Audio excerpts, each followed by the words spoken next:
What's good, everyone? This is RagingYoshi with yet another episode of Kingdom Hearts Rechain Memories.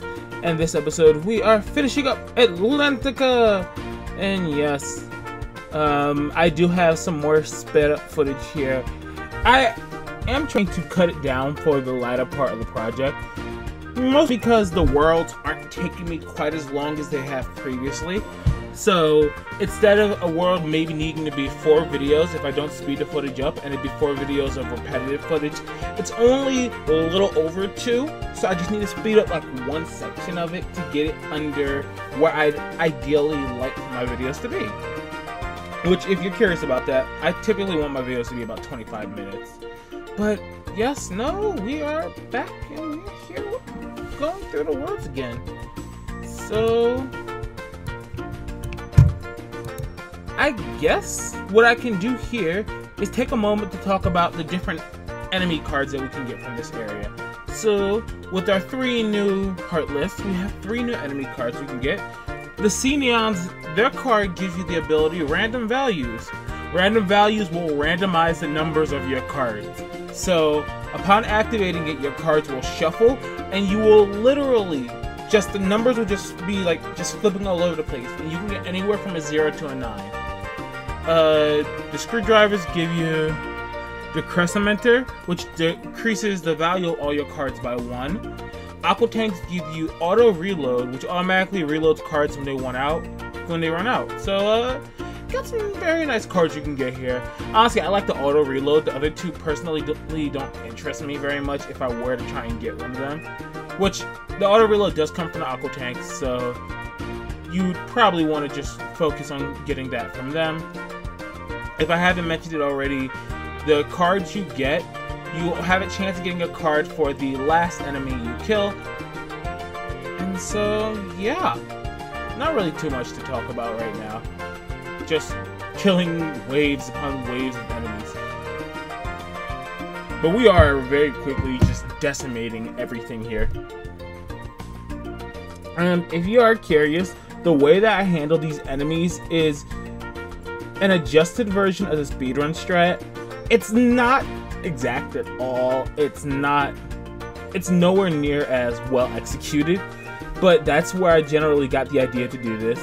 Speedruns. Oh, look, I got a screwdriver. I got a screwdriver card. Huh. The speedrun strats for this game is pretty comical.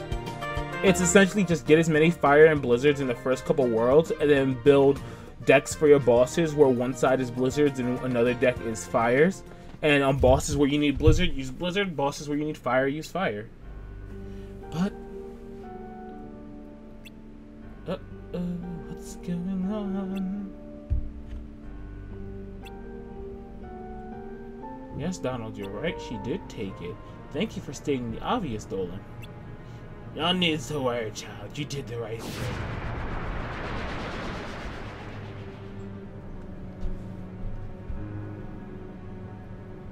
I am sure you'd do anything in the world to help your little friend.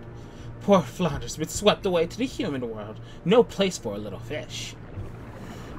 Ah, yes, we have another wonderfully done story where Flounder has somehow ended up in the human world.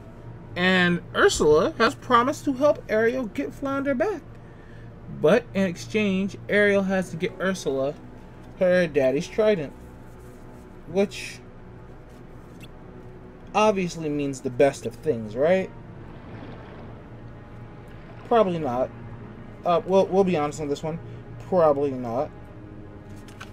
But I digress. This world's how would I describe this world's story? I guess the best way to look at it is Ariel's being manipulated by Ursula. She knows she's being manipulated by Ursula, and yet she's still going to do whatever Ursula says so that she can get Flounder back. Which, I don't know what to call that other than stupid. I mean, I could call it something a lot meaner and a lot more harsh, but I just don't feel like being that guy today. Like, that's completely what it comes down to. I just don't want to be that guy today. But yes, we do have quite the predicament ahead of us. So, but now we have the key to truth. We now know why Ariel has stolen her daddy's trident, and we are now going to do everything within our power to help her rescue poor little Flounder. Oh, an unknown room. Okay, so this doesn't happen often, but usually rooms are scripted to spit you out to a specific room, and if the room they're scripted to spit you out to isn't a room you've already made a room in, you'll get an unknown room. And in this case, this unknown room has given us a white mushroom room. Unknown rooms are random, so you can, in theory, get anything from them. White mushroom room gives you white mushrooms. I really don't know what the point of white mushrooms in this game are. But so essentially, white mushrooms, they'll basically do a sign, and based off what it is, you have to cast the correct spell on them. So I'm assuming these spells are the same from Kingdom Hearts 1. So if they want you to cast Blizzard on them, they'll fan themselves like they're super hot. They'll want you to cool them down. If they start shivering like they're cold, you have to cast Fire. If you see the little ball of light above their head, you cast Thunder.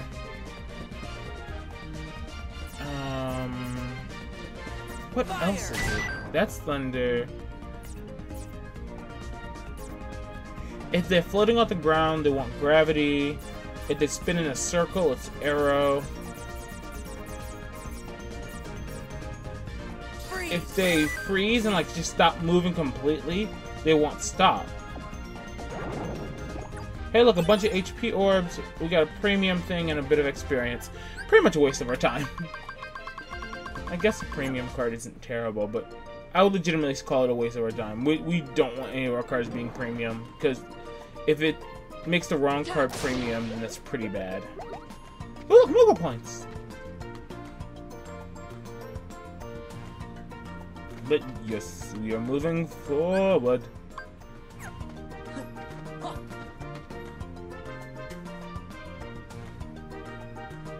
Yeah, we do need to be very careful of this. And I don't know. Here's my one issue with coming up in the game. We are starting to get to the point where we're going to be under-leveled no matter what we do.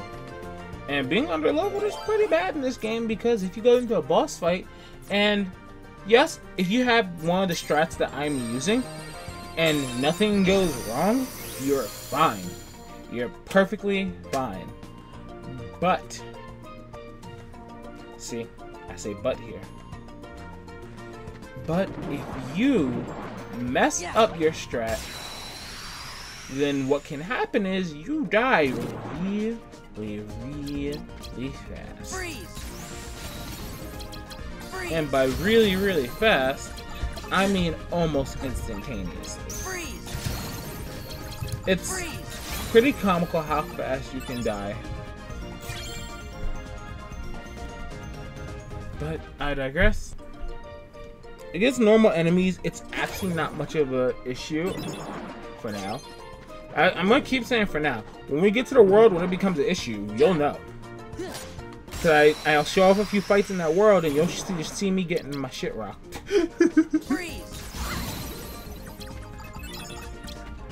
But yeah, we only have a few more worlds that we need to do all the little adventures in.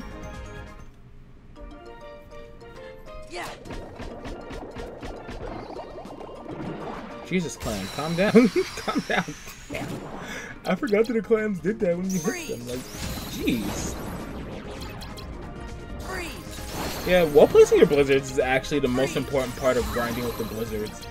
Because once they hit something, actually, they don't even need to hit anything. They'll always have the shotgun effect, and they explode once they hit stuff.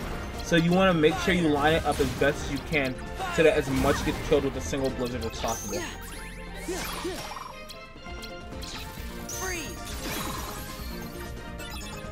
That was pretty good. Not bad. Not bad, me. Not bad past me. Doing alright. But yeah, so I guess I decided to clear this room out of the list. This is probably going to be one of the last really good worlds I'm going to encounter for grinding Heartless.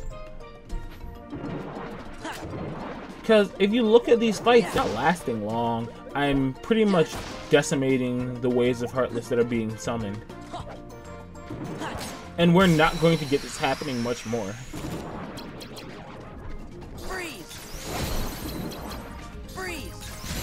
See, my only thing is I do wish that in this game we didn't fight as many Heartless and we fought some of the different enemies that they have in Kingdom Hearts 2. Which, I know not spoilers, but in case there's someone watching this who's never seen Kingdom Hearts 2, I'm just not going to say the names of them, just in case they've never seen it and don't want to spoil it for them. But I do wish that we had some of those enemies in the game. Or, as we got later into the castle, we started to encounter more of those enemies.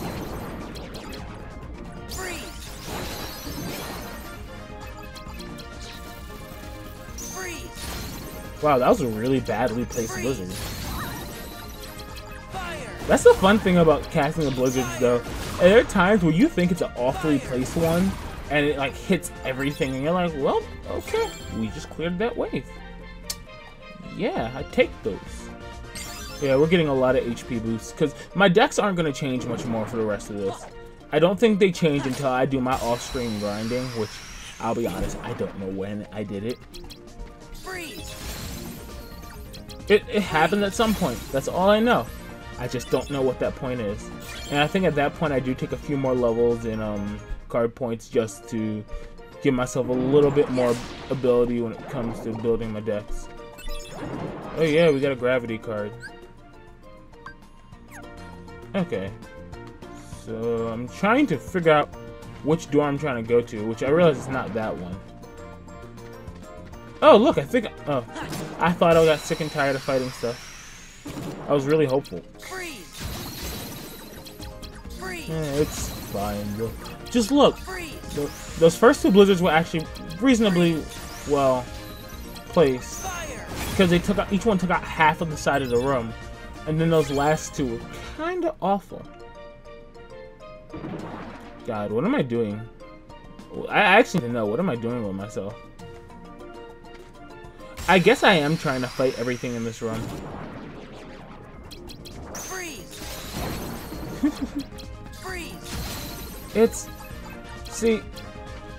So I guess what I want to talk about is my decision to play this game, to do this game post-commentary. Because I guess the way the best I can explain it is, this game, it's not very entertaining to play and talk over. Like, even with me post-commentating it, my commentary is probably not much different than what it would be if I was live commentating it. The only thing is you make a bit more of my reactions in battle when things happen. Essentially, this game it's a fun game to play, but from a spectator perspective, this game gets very repetitive and boring very fast. I recognize that. And so, trying to live commentate over this game would probably get very taxing very quickly, and it would lose whatever appeal this game has. Which the game has some appeal, not a whole lot, honestly. But I am determined to play through every Kingdom Hearts game that I can on my channel. That being said, it is just a wee bit frustrating. And I don't think I got a map card in that last fight. So, assuming I'm correct, which I think I am, what happens is you can only hold a total of 99 map cards. If you hit 99, they stop spawning from enemies. Which would make you think, oh cool, you can get enemy cards easier this way. I thought the same thing. Apparently, that's not the case. If I'm wrong, please feel free to correct me in the comments. But from what I've learned, there is no easy way to get enemy cards other than just randomly dropping. And having full map cards does nothing absolutely nothing to increase your chances of getting map cards. I mean, enemy cards. Which I think is a little dumb. I don't know what I just... Did I pause it to check my level? Because if I did, I didn't see it.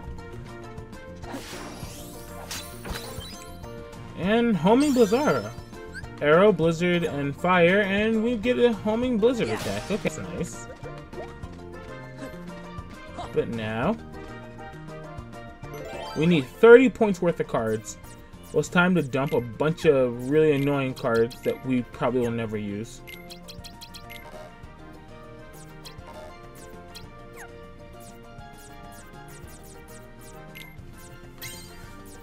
Well, I do this a lot where I'll just accidentally press back instead of going forward and putting in the last card. But now we finally made it to the end of this world, thank goodness. And now let's see how the climax of this world goes as we enter Ursula's lair.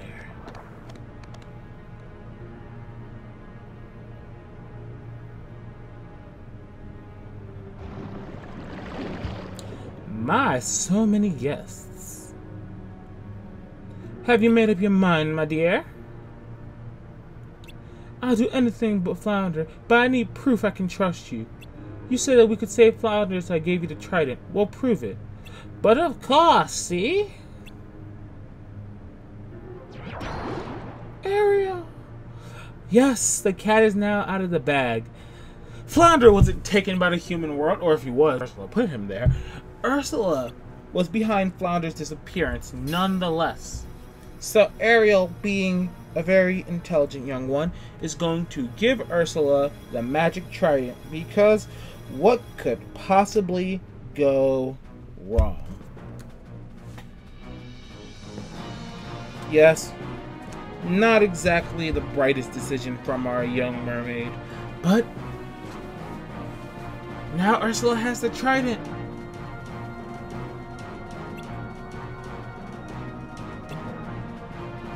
So what's Ursula going to do with all of her untapped magical power of the trident? I have no idea. I'll be honest, we'll probably care less what Ursula did. Oh, Ursula's going to send Ariel to another world because Ariel's always wanted to see other worlds. What world? This is a one-way trip. I guess she means send her to the underworld because, you know, she kills her. And at that, we get to the final boss of Atlantica. Wait for it. We're gonna wait for it.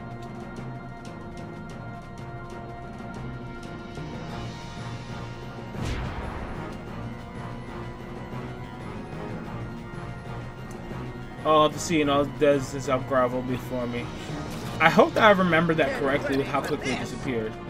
So I'm not gonna lie, looking at this boss fight, the only thing I can think of is Alawi from League of Legends, because this looks like she just ulted and the tentacles are trying to beat your ass.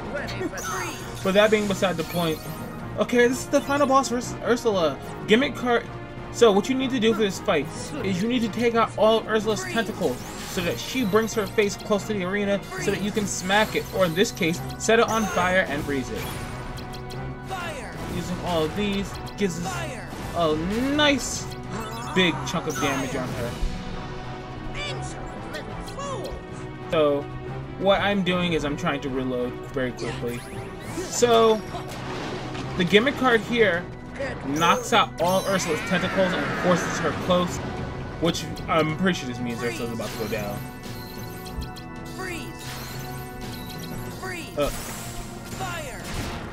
Oh, nope, not yet. So, oh, Blitz. Blitz is actually a really powerful slate when it goes off.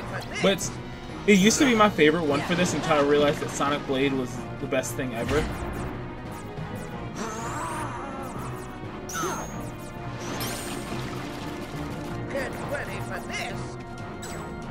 Honestly, this fight's pretty easy.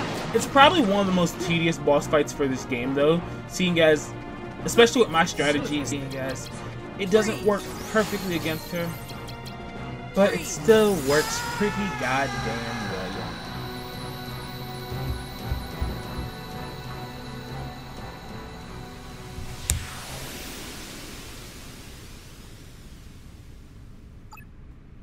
And this, we get the Ursula card.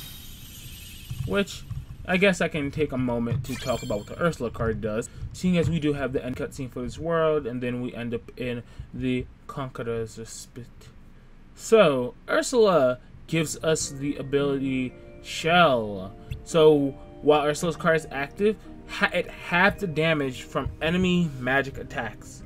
So, it only lasts for a few hits, so it's not the most useful thing, but it does have its uses.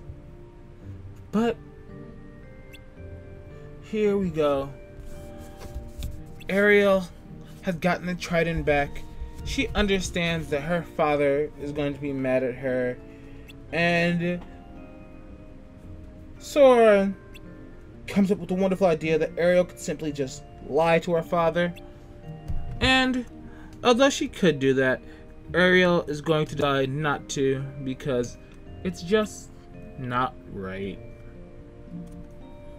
Which, I respect her for doing that. I respect it. Do I agree with it in particular? Probably not, because why not just avoid being in trouble? Maybe I'm just that guy. I don't know. I'm a fan of little white lies don't hurt anyone. Now, there's a difference between a white lie and a lie that actually does hurt someone. Please understand this. But I do believe, like, small lies that just spare someone's feelings and don't do anything massive are actually okay. Sometimes they're better than truly hurting someone's feelings. But I digress, because right now we are at the end of this world. We have entered the Conqueror's Respite once again. So that being said, I hope you guys have enjoyed this video, because next episode we head to yet another world. So, I'll see you guys then.